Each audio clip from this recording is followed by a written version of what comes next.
guys. I miss all your faces. So for the next few weeks, we're going to be reading the novel Hatchet by Gary Polson. It's a great book. It's a book that I really enjoyed when I was about your age, and I thought it would be fun to finish the year up with a novel study.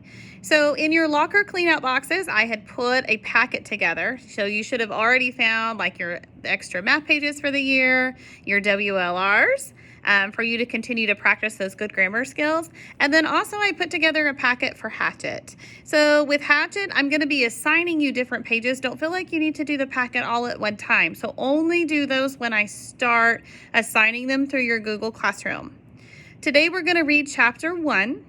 And afterwards you have some guided questions, which I already have posted. Please only do chapter 1 questions. Wait, and then we'll do chapter 2 again this week, and you'll answer those questions. You can submit your answers through a Google document, and then you'll just email them to me like we've done throughout the year. So we're going to go ahead and get started. If you have any questions, I'm always available through email, so feel free to email me any question that you might have.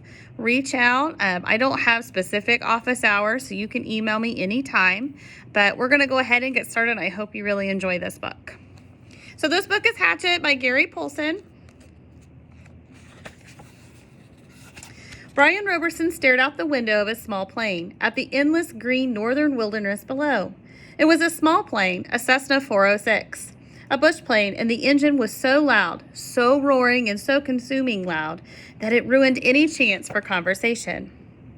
Not that he had much to say. He was 13 and he was the only passenger on the plane. And then there was a pilot named Jim or Jake or something like that, who was in his mid-40s and had been silent as he worked to prepare for takeoff.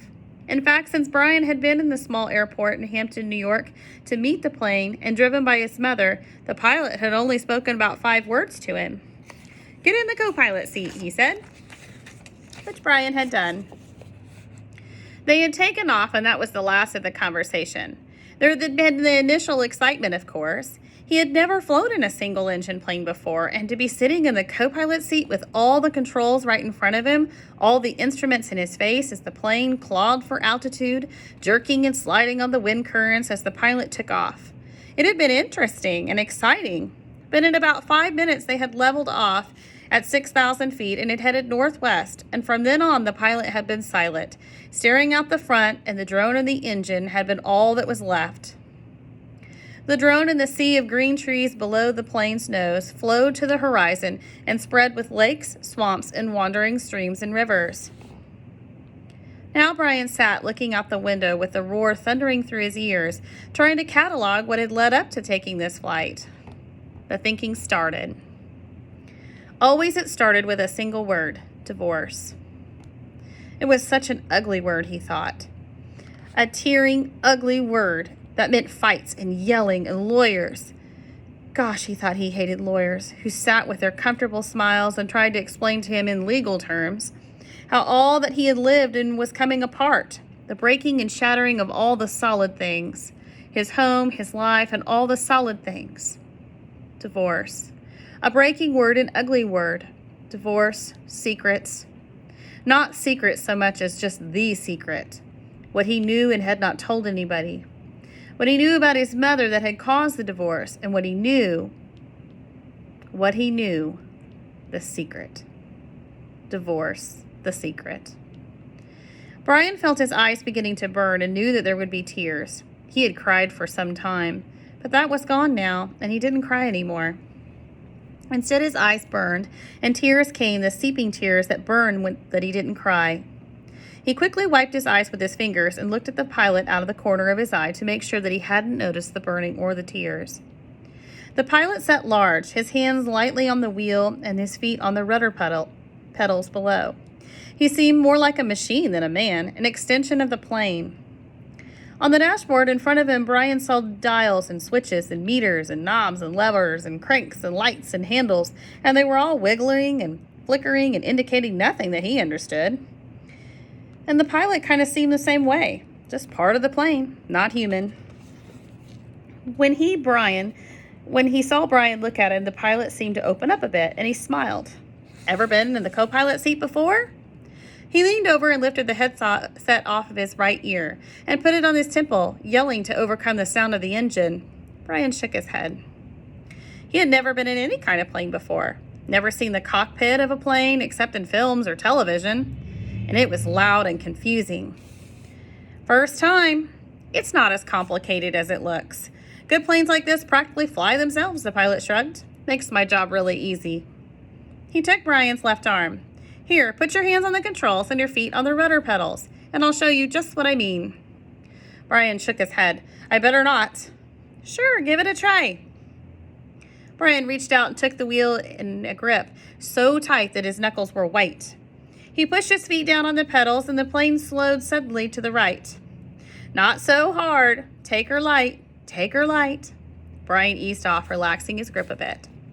The burning in his eyes was forgotten momentarily as the vibration of the plane came through the wheel and the pedals. It seemed almost alive. See?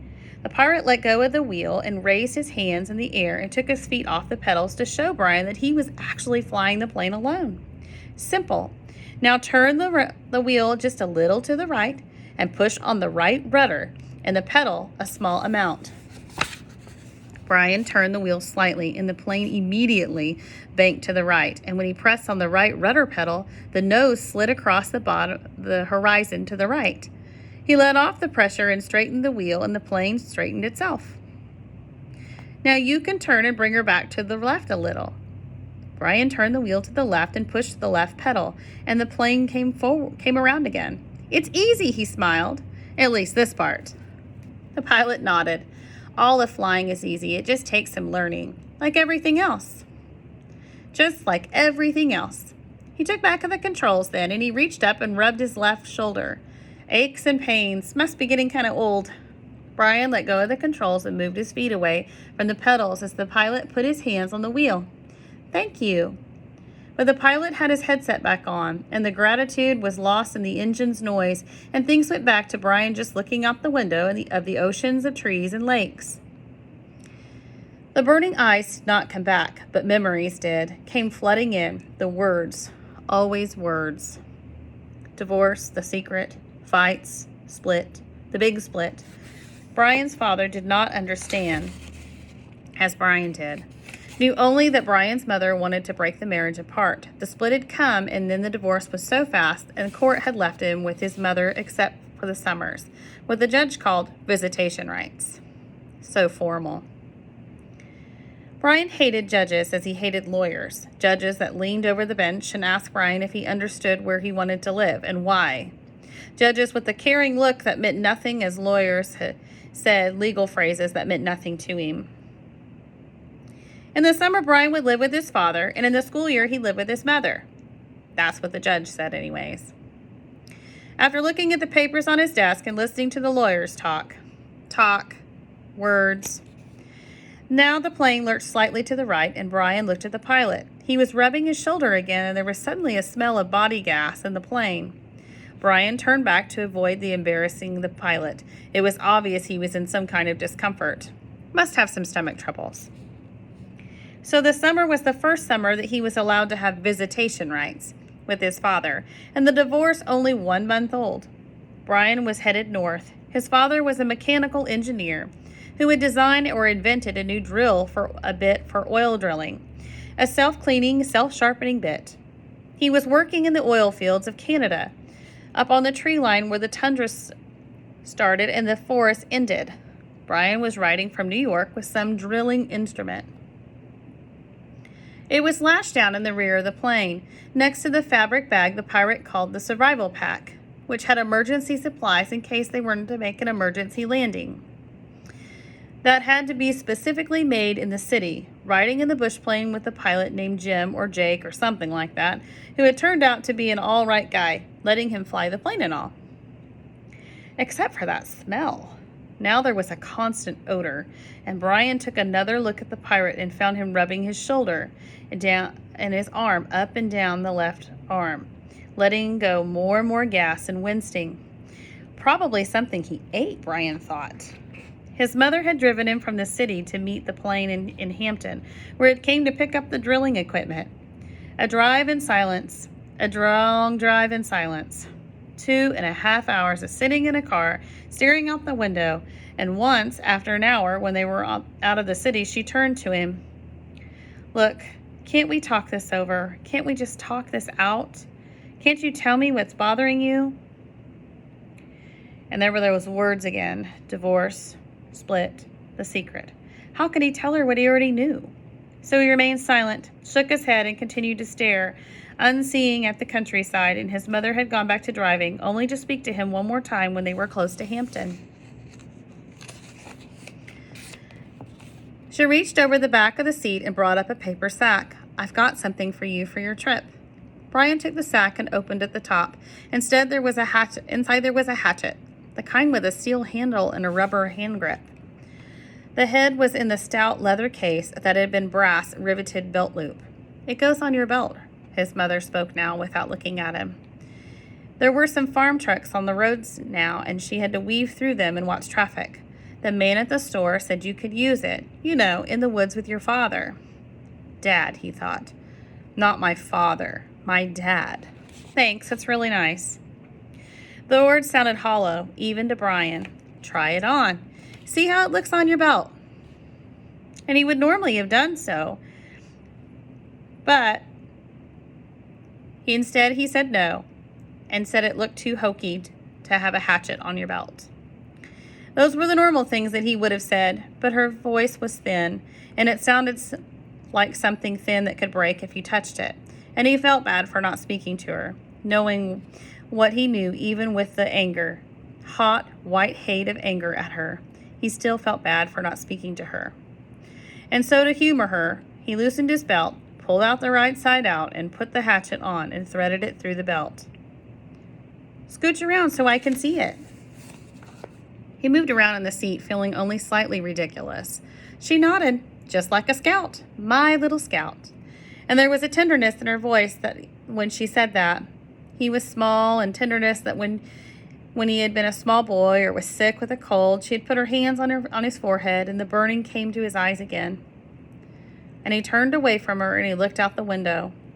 Forgotten the hatchet on his belt, and so arrived the plane with the hatchet still on his belt.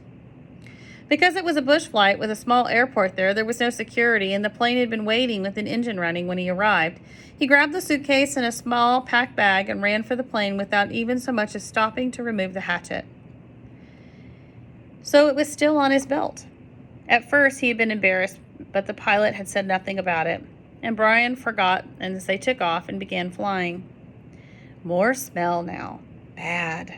Brian turned around to glance at the pilot, who had both hands on his stomach and was grimacing in pain, reaching for the left shoulder again as Brian watched. "Don't know, kid." The pilot's words were a hiss, barely audible. "Bad aches here, bad aches. I thought it was something I ate, but..." He stopped as a fresh spasm of pain hit him. Even when Brian could see how bad it was. The pain drove the pilot back into the seat, back and forth. "I've never had anything like this." The pilot reached out for the switch from his mic cord, his hand coming around in a small arc from his stomach, and he flipped the switch and said, "This flight 46, and now the jolt took him in the hammer blow so forcefully that he seemed to crush back to the seat. Brian reached for him and could not understand at first what it was, or could not know, and then he knew. Brian knew. The pilot's mouth was rigid. He swore and jerked a short series of slams into the seat, holding his shoulder now, swore and hissed. "Chest, oh my goodness, my chest is coming apart." Brian knew now. The pilot was having a heart attack. Brian had been to the shopping mall with his mother when a man in front of Paisley's store had suffered a heart attack, and he had gone down and screamed about his chest. An old man, though, much older than the pilot. Brian knew. The pilot was having a heart attack, and even as the knowledge came to Brian, he saw the pilot slam into the seat one more time. One more awful time he slammed back into the seat, and his right leg jerked, pulling it from the plane. The side in a sudden twist, and his head fell forward, and spit came. Spit came from the corners of his mouth, and his legs contracted up into the seat, and his eyes rolled back in his head until there were only white. Only white for his eyes, and the smell became worse. filled the cockpit, and all so fast, so incredibly fast, that Brian's mind could not take it at first, could only see it in stages. The pilot had been talking just for a minute ago, complaining about the pain. He had been talking, and then the jolts came. The jolts that took the pilot back had come. Brian sat there, a strange feeling of silence in the thundering roar of the engine, a strange feeling of silence, of being alone. Brian was stopped. He was stopped, and inside he was stopped. He could not think past what he just saw, what he felt. All was stopped, and the very core of him, the very center of Brian Robertson, was stopped and stricken with white. A flash of horror, of terror, so intense that he was breathing, his thinking, nearly his heart had stopped. Stopped. Seconds passed, and seconds that had become all of his life, and he began to know that he was seeing, began to understand what he saw, and that was worse, so much worse, than he wanted his mind to freeze again.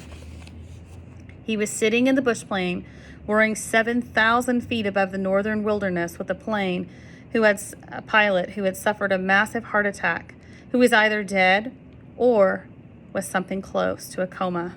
He was alone in the roaring plane with no pilot. He was alone. Alone. So that's the end of chapter 1, kind of an intense chapter.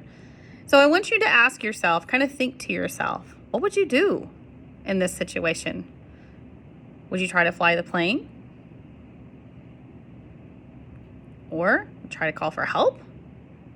So be thinking about that as you answer your guided questions. Again, if you have any questions, I'm always available through email. So these questions are going to be assigned on Monday, so that would be today. And then I would like them due by Wednesday. So I want all of your chapter 1. Then we'll read chapter 2, and I'll assign those, and those will be due Friday. I miss all of your faces, guys. I hope you're enjoying this book. If you want a hard copy, just message me, and I'll be happy to put one in the mail for you. Bye, guys.